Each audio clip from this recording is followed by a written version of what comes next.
Welcome back, this is the Clay Golem, and this is our Foundry VTT series where we're working through the building of the Stormwreck Isle adventure module.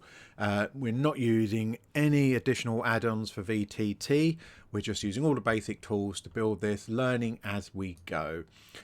So quick reminder, in the last video we created the map for the shipwreck. For the wreck of the Compass Rose, our third scene in this adventure. And we popped our token on here so that we could run around. We had a bit of a discussion about the lighting in this and about the fact that we don't want the whole thing lit because we've got places that are underwater, etc., that we want to deal with light later on. So what I want to do in this video, we've already done this in a previous one. We're going to do some walls, put the walls up here. So I'm going to get cracking with that straight away. We don't want to spend forever going over stuff we already have.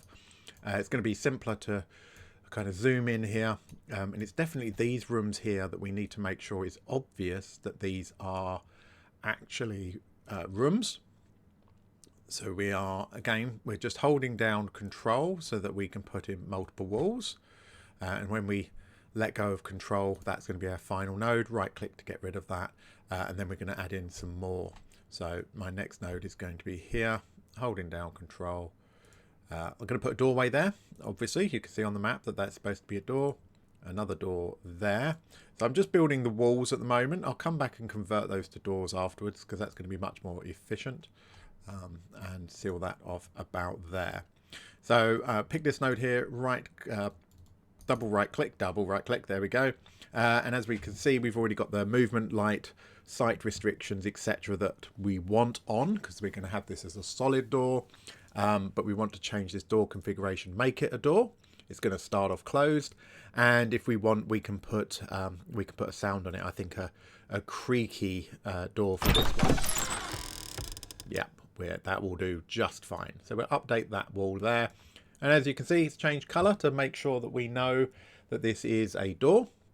We're going to do the same with this segment here. So again, double right click, select door. We're going to have that closed and we're going to make this creaky. We're going to make all the doors on here creaky because of this. It's a shipwreck. It's old timbers, probably warped a bit by time and the sea. So we're going to do that. I just want to make sure that these walls like this actually cover the whole thing, and of course mustn't forget to put in the wall that goes down the middle here. So I'm going to place that and then just stretch that out. Okay, so in theory that bit is done. Let's do the front as well. Now the front's going to be slightly trickier because we've got this curve, so let's see what we can do here to make it. Whoops, a daisy, haven't got my holding control. So we want to be able to represent that curve, but we can't actually, by default in Foundry, do curved walls. So we can do a series of shorter ones to make sure. Remember, the purpose of these is to block light and to stop characters moving out. They will still be able to see the curved image on the map, so we don't have to be exact at all. I want that one in a bit, because that was, say, doesn't have to be exact at all, and then I'm getting hung up on making that much more exact. Same with this top one here. I just want to move that in a little bit. Okay, so we're making sure we're blocking light, hopefully appropriately, but we'll check that, of course, because that's what we do. All right, so some of these internal walls here, let's put these in. I'm going to stretch that one out in a minute. Again, we've got another door. That's going to be solid wall, another door, and just seal that off. Okay, so right click to get rid of that. Just drag this one up a little bit just to make sure we're sealing that. Same again, we're going to right click, change it to door, make sure it's closed to start with. We're going to make that, nope, not basic. We're going to make that a creaky one. Excellent. And then double click on this one again, double right click I should say, make it a door. Let's just make this one a basic one rather than a creaky one, just for a little bit of, variety. And we need to put in this internal wall here. Okay, so in theory now, we put some light sources on before. So if we click on our character, what they can see. I might need to reset the fog of war because we did do a lot of wandering around last time. Let's just check, see what there we go. That's what we want. So area that we're in is lit, but with our vision we cannot see beyond those solid walls here where we can see those doors. And if we move our character down here, we should be able to, whoops a daisy, accidentally double left clicked, we should be able to move around the deck and see those things. Now what we can do at the moment is we can simply jump into the sea if we want to, and we can swim around our ship and we can see that the light is being blocked from those areas. Now one of the things I want to check is exactly this. So when we put our lights on, if I go back to here, if you remember, because we wanted to keep some areas dark, we didn't use global lighting. So we've actually got some sources of light instead. Where exactly did I put them? I'm not sure why the icon's not showing up as clearly there, but we put these lights on. Now because this light is in the middle, it's going to obviously be blocked by this area, and it's going to be blocked by this area. So where we put our token is currently dark because this light is being blocked by those walls. So we probably don't want that. I mean, in theory, tokens probably shouldn't end up outside the front of the ship, but guarantee if we don't look after it, something will happen. So I'm going to select this light. I'm going to do Control C, Control V. I can paste another one, and I can just put this up here. And what I might do again is just put another one down here. Now I suspect there is a limit to, or a limit by performance on how many lights and things you want to put on, but it's not something I'm too worried about on my machine. There we go. So I'm just going to scatter these quite liberally. So hopefully everywhere is lit now. I'm going to pop another one in the middle here just to make sure that we've got that lit. So we can go back to our figure. Let's quickly reset that fog of war, just to make that slightly clearer. Go back to our token, and our token should be able to see everything that isn't specifically blocked by a wall. So we can move up here. We can move all around the ship. We can see the full outline of the ship, but we cannot see what's in those areas. Now we could decide to put some walls along the edge here as a guardrail, in theory, to stop people from falling off. But they're not really walls, are they? They are more of a barrier that a character could easily climb over if they wanted to. So I'm not going to do that. I don't want the complications of, even if I say light can pass through it and vision can pass through it, I don't want to physically block the tokens. I can't imagine it would cause a problem unless I had walls on and then a figure wants to cross over them to dive into the sea or something like that. So I think it's better just not to bother. We don't need any of this hidden because this is all open to the sky. We've got these decks here hidden. But of course we've got our lower deck and our underwater hold that we need to do walls for as well. So we can quite quickly do these. Now looking at these look like they're portholes that can be open and closed. So we've got a couple of options what we could do with those. This area is in water, but it's not completely submerged. So I think what I'm going to do is start doing my walls, but I'm going to leave those areas as little gaps, because what we might be able to do is to change those to doors. Now I will check what the description in the module sort of says about them, but if it's something that the characters can potentially open and look out or even climb through, then I would want to make them doors so that that is, you know, actually something that they can do with that. So okay, so thankfully this is a slightly nicer shape, nice and quick and easy to do that, and then we can finish that off. So that should be fine. We probably want to do a couple around the stairwell here because these do look like internal walls around the stairwell. So let's pop those in. Okay, because again, if you're this side of the stairs, you're not going to be able to see through the stairs. So we just want to make it make sense. So when the characters are on there, they're not looking at a map going, oh, why is that weird? They're just focusing on the adventure itself. So we can do the hold as well, put these all around here. There is a gap there. I'm going to put a wall there, and then we'll deal with that in a moment. I'm not going to bother with the wall there because that's definitely a big gap. Now, of course, one of the things that you as a DM will potentially need to worry about is if your characters are underwater, how far can they see? How does their vision work underwater and things? I'm not sure how clear the DMG rules are on vision underwater. I suspect they're quite loose. It's not a particularly common theme, and you might have your own way of doing that anyway. So I'm going to have a quick look at the adventure. We're looking at the lower deck here, and I'm just quickly having a scroll. So the lower deck area. So bear with me while I just find this.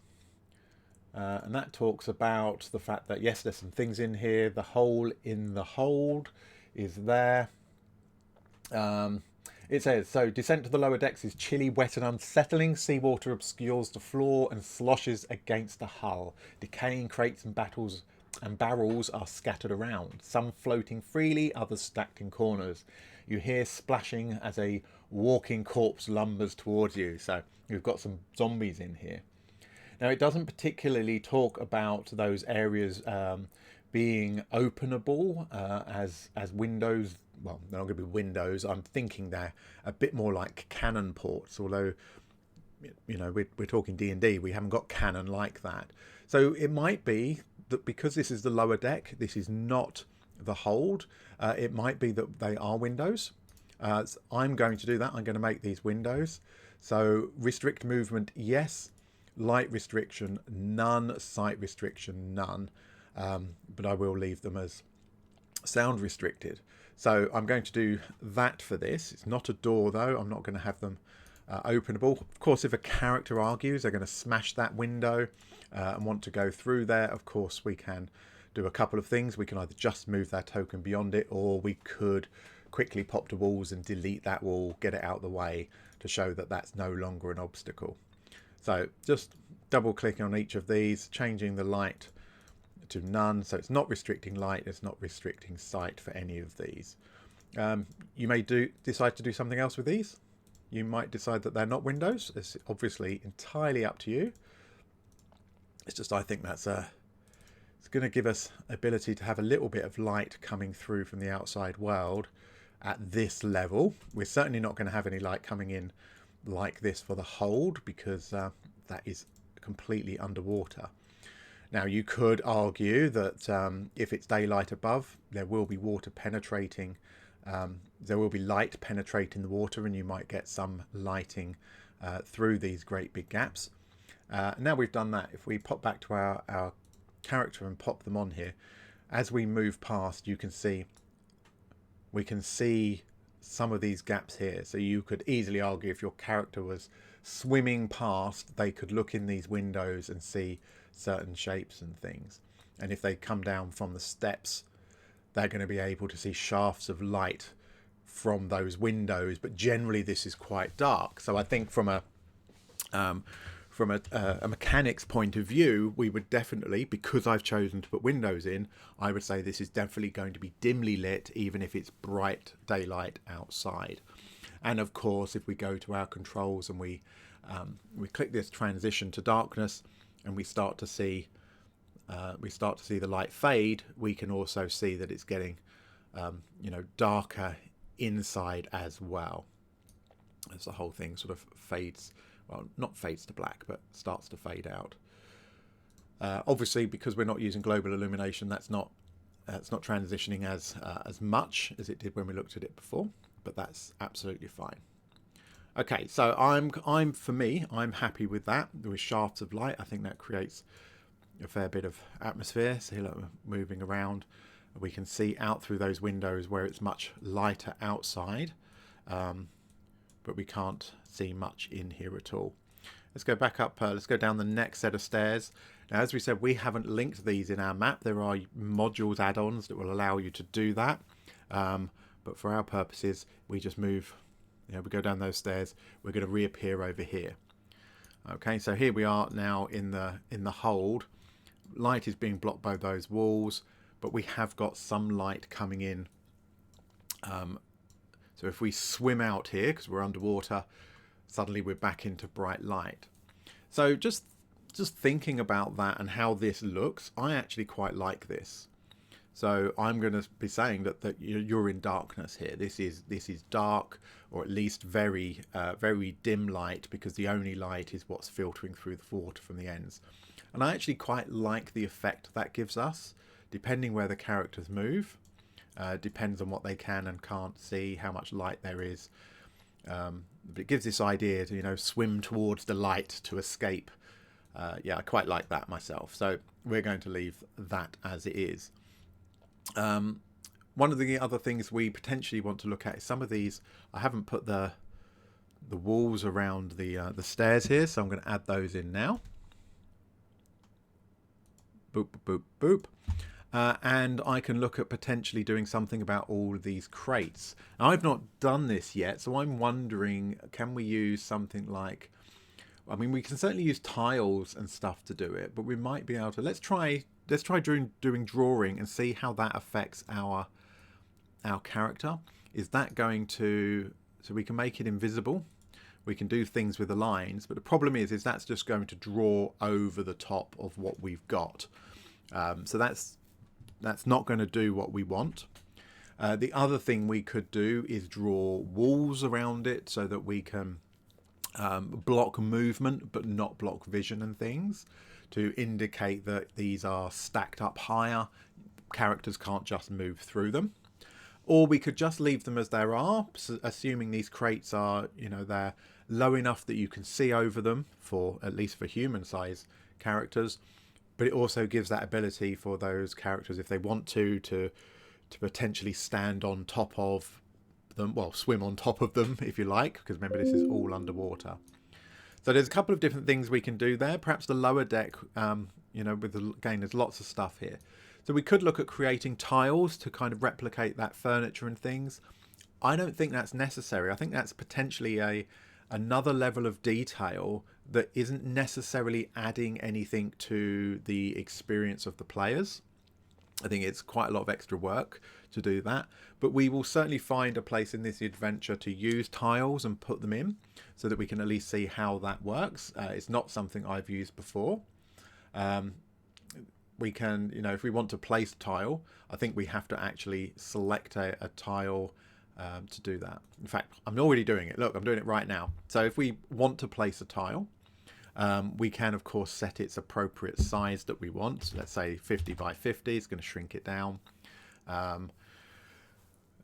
We get to put its coordinates in. Obviously, we can drag and move it. We can rotate it, which is pretty good.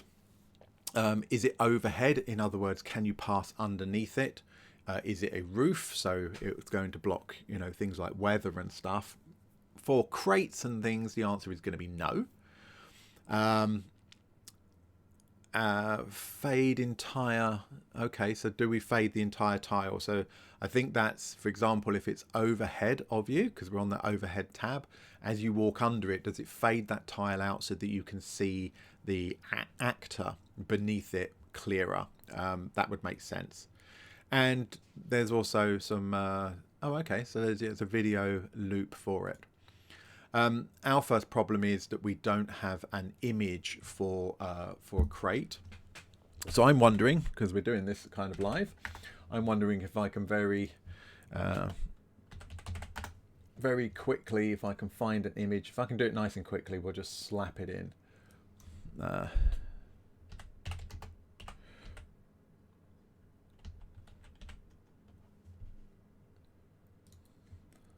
Just some quick images. So of course we need to be careful, especially for video purposes, that we're not using people's stuff that we don't have the right to. You know, we're not accidentally stealing copyrighted material. I think for your private games, you know, is anybody going to know? You make that call. I'm not making that call for you. But I've just found one here. I'm going to share it with you in a second. If I can remember how to spell crates, I'm going to do that. Okay. And I just need to locate where I put those. Sorry, not a very exciting video. You might want to skip ahead slightly. Okay, so I found Open it up. So I found this image of some crates. I will replace these with other ones, but what I could do is just use this particular one. I could edit around them and chop them up. Put that image in for here. Let's pick something that we're not going to risk causing any issues with using other people's equipment. And I will choose from my shipwreck stuff. And actually, I'm going to where have I got that icon?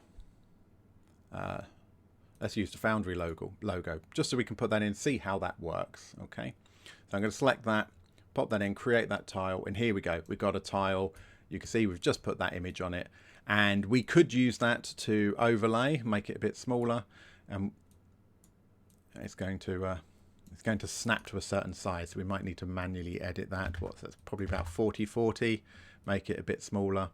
And we can slap it where we want to. So obviously that has a Foundry logo on it, but we can use other images, whatever we want, to create those tiles.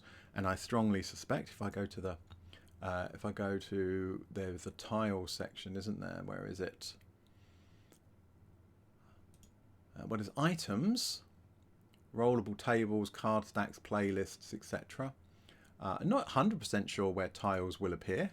I'll have to look into that, and we'll come back and do something a bit more substantial on that. But I should be able to, with that selected, because it works for everything else, do a Control-C, Control-V, and create copies of that. We know that we can rotate it because it's got that in our options, and we can just lay these crates around wherever we feel necessary. We might use a couple of different ones, a couple of different images, just to give representation of different style looking crates. Oops, a daisy, didn't want to do that. Control V works as well, by the way, in case you weren't aware of that. And I just want to position that more precisely. So it's currently snapping to grid. Just want to see if I can remember how to get it to not snap to grid when you're moving something. I thought it was control seems to work. Yeah. So we can move it around, be a bit more precise with them. We can mix them up. We can put a tile on that's got a barrel, the top of a barrel, and we could fill all those in if we wanted to. As I say, for the purpose of this map, for my players, I'm not going to worry about that. I don't think that's going to add anything for them. So we can just give me my actor back and get over here. I don't think that's going to add anything, because they can see the images, and we can certainly discuss if they are clambering around here. I'm probably going to ask them to make, they're moving over rough terrain, so they're going to be at half movement, or I might get them to make acrobatics or checks or something like that, because they're trying to struggle through water with all these barrels and things like that. So I'll worry about that through roleplay rather than anything else.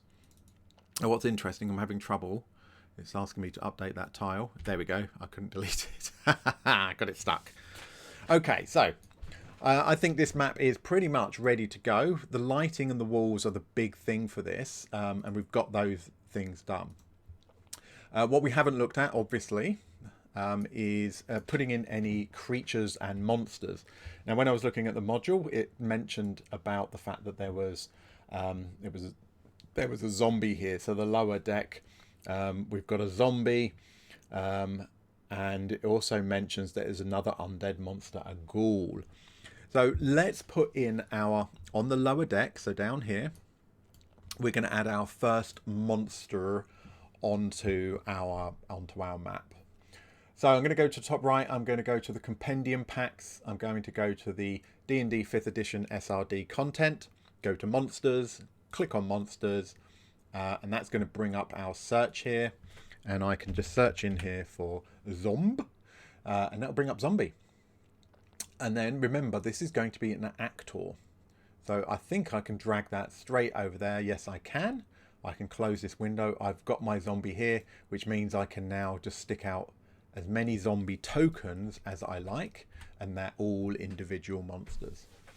If I want to make any specific changes to all of the zombies, what I don't want to do is to come in and edit this one, because all that is going to do is edit that one token. What I want to do is to edit the zombie over here. So I can, for example, I can look at that their artwork from here. Do I like that picture? Maybe I want to change it. I can configure ownership. So in other words, who player-wise has access to this? So do players have the ability to do things with it? The answer is no. I think because this is an SRD one, I can only access a certain amount of information in here.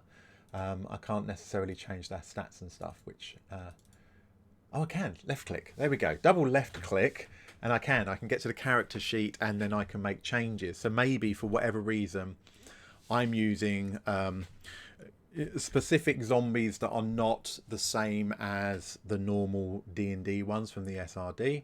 Call it Zombie 2. It might be that their armor class is slightly better and I want to manually change that. I can update it like that. I can change their movement speed. I might give them, I don't know, acrobatic skill. We give them proficiency in that, which is a bit weird for a zombie. But I could do that. They might not be, you know, they might be slightly smarter zombies. Whatever it is you want to do, you can just come in and do that. Edit this character sheet. Now this is the character sheet for Zombie 2. So we're going to, every time we put Zombie 2 token down, they're going to inherit these stats from here. Okay, so I just want to put this back to what it was and not mess with it too much, obviously, because otherwise I'm going to set my players up to fight something they're not expecting. So keep clicking that to get rid of it. So very similar when we very briefly looked at the character sheet when we set up our actor to view stuff, our test. Very similar character sheet, and we can build monsters in the same way by adding in monster traits and features. So it's undead fortitude, it's got that slam, spells if our monster has spells, effects, etc. So just the way we would build our player character, we can do that as well. Okay, so I'm going to change this back to just being zombie, because otherwise that will confuse me later. I'm going to go, what is Zombie 2? But because I can indeed change in there, I can change the image. I might want to do that. You might be happy with these. That's absolutely fine. Okay, so back to the module then that talks about the zombie being an obvious threat. Now, pretty much as you come on board, as you come down the stairs, you can see it. So I'm going to plop him about there. Now, of course, when we're putting monsters on, what we want to be careful of is our character. When they are wandering around, they should not know that monster is there. So as we go past the window, will they be able to see it? So that makes sense. If our characters decide not to go down the stairs, but actually are in the water outside looking through the windows, we would expect them to see stuff that's in there. And you can see that zombie only appears when this character can actually see it through one of those windows. The closer we get to the window, the more we can see, or the wider that shaft of vision. And the further we are away, the narrower that vision is. If we come right down the stairs, of course, bosh, obviously we should be able to see it. So it's always a good thing to check when we set up these maps. Make sure we don't want to hide all of the monsters. We can set this token, right click, and we can set them to hidden, which means even if this character is right next to it, they cannot see that token because the token's hidden. And that's really good if you've got monsters, creatures, NPCs that are deliberately hiding and are going to try and surprise attack, etc. You don't want the player characters walking into a room and instantly seeing the assassin hiding behind the curtain. So you can keep it hidden until then. But for monsters like this, that's not the way they do it. So any point they're in line of sight, they should be able to see that monster. Okay, it also talks about a ghoul being in here. So if we go back to monsters, I'm assuming ghoul is part of the... There it is. We've also got a ghoul over there. So going back to my actors, I'm just going to drag ghoul over here. So we've got that one. And again, just like before, if I want to, I can go and edit the image that I use for all of my ghouls. And any of their stats if I wanted to. So every time I place a ghoul out, it's going to have the same stats and image that's up there. So what you could choose to do, I suppose, is you could choose to have 3 different zombie models. They might have all the same combat stats, but you might choose to use 3 different images just so that not every zombie looks exactly the same. that could add a bit of flavour and a bit of depth to it. That's quite a nice idea. We've only got one zombie here, so there's no point in us going through that. But you could do that. So where is this ghoul? This ghoul lurks in the aft part of the hold. Much more cunning than zombies. It waits to attack. The ghoul waits to attack until the characters are busy with the zombie. So this is a sneaky guy. So let's pop him here. We're going to pop in here, and because he is deliberately choosing to hide, he's going to be very still, he's going to be motionless, he's not going to be doing anything, unlike the completely brainless zombie that's just going to be moping around the hold. What we should find, our character comes down the stairs, there's a zombie, and the module is expecting the player characters to engage with that zombie and not notice, possibly until it's too late, the ghoul coming up behind them. So once the ghoul starts moving, we can unhide that. But until they search for the ghoul, or the ghoul choose to reveal itself, we would like to use that as a hidden token for now. We just have to remember to make it visible again. And as a DM, what I would probably do is I would not mention it at all, and I would probably just make it visible and then move it into wherever it's going in combat, and let the players realise that suddenly there's another token there. They didn't realise that was there. It sort of snuck up on them. Rather than me telling them it's suddenly appeared behind them. It gives them that ability to get that kind of surprise and realise there's something else there. I think it's quite a nice way to do that. Anything else down here specifically that we need to... It tells us about the water and how deep it is. So it's 6 inches on one side to 18 inches on the other. So the water marks the entire of this lower deck as difficult terrain. So again, back in the basic rules, you would apply difficult terrain rules there just for moving around, which essentially means half movement speed for all things moving through here. So you've already got a fairly slow zombie. It's now a half speed zombie. There's a hole in the ceiling in the northwest part of the area that leads up to the captain's quarters. So this is a hole here that leads up to the captain's quarters, which is what we've got over here.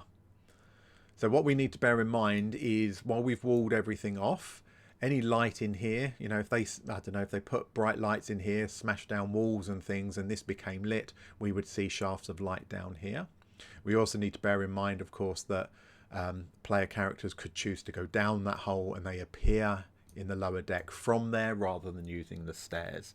So we just need to bear that in mind. But that's all part of running, not just on VTT, just running the adventure, is knowing those little things. The holes were caused by the captain's chest falling through the floorboards all the way to the hold. So that hole is above and below. And over here in the hold, you can see there's this little dotted area which represents where there's the hole in the deck above. And I suspect in the description for the hold it talks about the chest that hopefully should be there, considering it's fallen all the way through. It talks about contents of the various crates on the lower deck, wine and, you know, whole cloves, bars of silver, all sorts of things. A good little raid, good little profit-making enterprise if the characters choose to spend the time doing that. Okay, so that's the lower deck. Let's have a look in the hold quickly. It talks about what to do in here with regard to colourful seaweed grows over the shattered hull, especially around the gaping hole in the stern of the ship. Tiny fish darting along. So it might be one of the things we can find is it's a tile that has some animation of some swimming fish that we could, you know, pop down just so that we've got little fish swimming around this area here. It might be something to look into to add a bit of immersion. Again, we've not really played with tiles, don't really know what I'm doing with those. I might have a little look at that outside of this video and see what I can come up with that potentially we could implement just to add that extra little bit of flavour. Again, we need to balance the amount of time the players are going to spend in this encounter with the amount of time and effort we put into making it beautiful. You will know how much time you've got available to do those kind of extra things and whether they're going to be of value. We can describe it. Old style D&D, which was all theatre of the mind, they would have to imagine that anyway, so I wouldn't say it's critical. We've got the captain's chest down here, which is fine, and we've got some other things there. Just going to scroll up. Let's have a look for the other areas of the ship. So let's look at the main deck. If I take it off of the character so we can see this, what we do need to do is we need to put our journal tags on here. So we can do that. Let's go to our journal, create a new journal map thing, and this area here is C4. Oh, C4. I'm not going to put that in a folder. I'm not going to create a journal entry for it. I'm just going to put that here for now, and I'm going to, whoops, don't put another one on. Oh dear, what have I done? There it is. So I've got C4 here. But I might pop it just outside the ship, so I know that's area C4, and that's going to point me back to the module, so I know what it is. This area down here is C5. I'm not going to copy across all the journal entry stuff as I did before, because I've got the module right here in another window, and that's all I need to actually run this. But you saw what we did in the first place. We absolutely could do that. And if you're making your own adventure, your own campaign, rather than having a totally separate document, what have I done? What did I do? I've accidentally got rid of them all, didn't I? I don't think I did something weird there. They vanished. Create that. Thank you very much. Close that.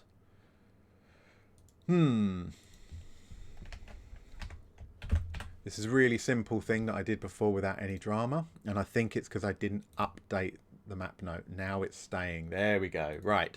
So this over here was C6. So bear in mind, even though I'm going create map note, I have to update the map note to make sure it gets saved. So creating it is not the same as saving it. So create it, make any changes I may want to, but make sure I update it. So C7, C6 over there. This middle part of the deck is C1. Refers back to the module. I can just read through, update the note. And remember, I can change these icons if I wanted to. I think for me, it's a good default to leave them as books. I know that that's about me and what I need.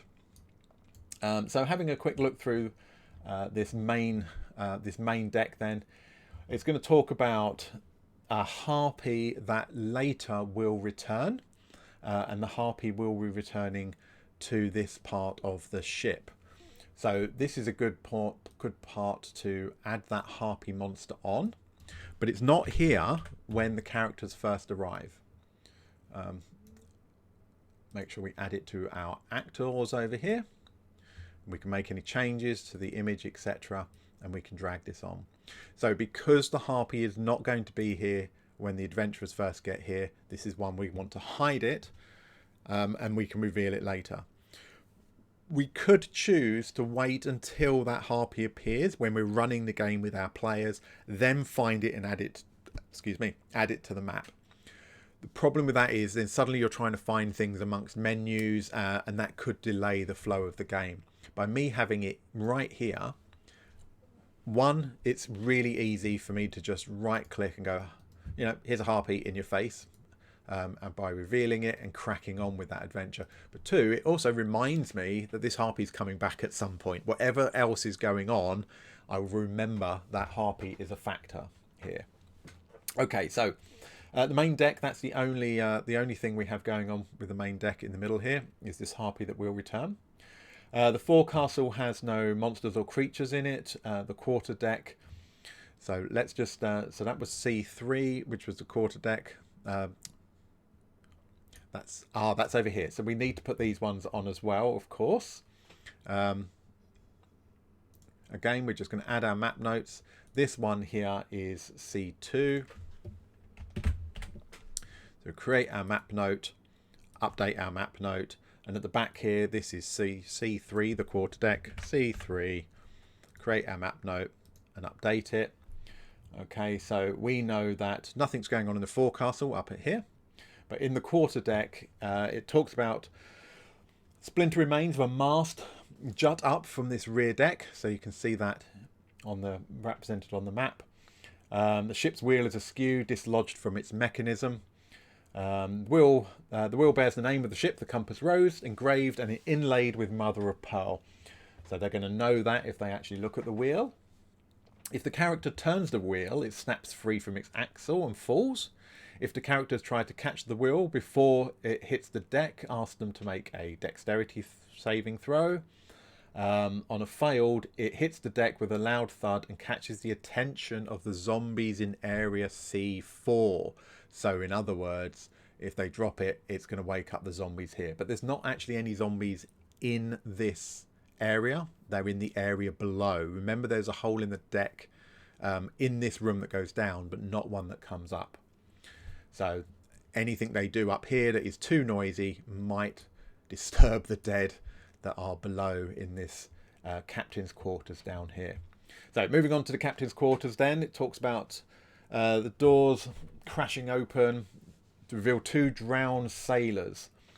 So it says about if the characters did drop the wheel in the area above, or needed more than one strength to open the door to this room. In other words, if they're making a lot of noise, the 2 zombies are beside the door when it opens. Otherwise, they're aimlessly shuffling about. So all that's telling us really is, are the zombies alerted to the presence of the players? And there's 2 of them, so we can just drag those straight in. Remember, if we've updated any of their stats, now it's going to update these 2 as well. So we're going to pop the zombies in there. And as we know, if we select our character, where do we leave her? We left her over here. They are not going to be visible to anybody walking around the ship until somebody comes and opens this door. So clicking on that door, you heard our sound effect of the door opening, and suddenly we can see in there, can see a zombie. Horrible sight. We can close that door again. So what you'll notice here with the fog of war, it shows us, we've seen that, we know what it looks like, but we can't see any tokens. With the door open, we can see the zombie. With the door closed, we can't, but we still know what's beyond there. So it works really well. It's really effective that way. Obviously, before we ran this, we would, put on the fog of war again to hide anything that the player characters have seen. Actually, one note on the fog of war, because I have revealed the fog of war by moving this character around here, when the player logs in to join the game, if they are playing this character, all of that fog of war will be intact, because the player's fog of war is different from the token's fog of war, if you get what I mean. So I've revealed this bit here using this token, but a player joining and taking over this token, that player hasn't revealed this, so that will still be in so that will still be black for them. And the fog of war will still be in place. They will not know what's in there because they haven't looked at it, even though the token has. Hope that makes sense. We'll probably see that when we do a playtest later on down the line and check these things out from a player's point of view. Okay, we've got the zombies here. It talks about the hole in the hold that we've already talked about. Bring it off of, get it off of that character. So we've got area, so the galley here, this is the galley over this side. There's nothing particular in there we need to add. Harmless crabs crawling around. We've got the crew quarters up here with all of these bunks. I'm half expecting to see this is stuffed full of creatures. No, absolutely not. There's some treasure and things to find in there, but there's no monster tokens we need to add, which is fine. We've got the mess hall, which it very specifically says there's nothing of interest to find here. Doesn't mean you can't tweak these encounters, of course not. It's the prerogative of the DM to use any adventure as a base and then just do what you like with it. But I want to stick with how this is at the moment. Okay, so lower deck we've already looked at. We've got the zombie and we've got the ghoul. And then the hold itself right at the bottom. This talks about that captain's chest that has fallen through. It talks about a talisman. And it talks about some background stuff, but it does not add any additional monsters or characters, actors to this scene. It then just talks about that harpy's return, and we've already got the harpy ready. So basically the idea is the players arrive here, they start exploring the ship. They encounter some zombies, they work their way down, deal with the zombie and the ghoul, they get to the treasure, they get to the clues and things they need. And then when they are leaving is when they encounter the harpy. The harpy comes back and says, hey, help, there's all these people in my home, this is my ship, and that encounter will begin.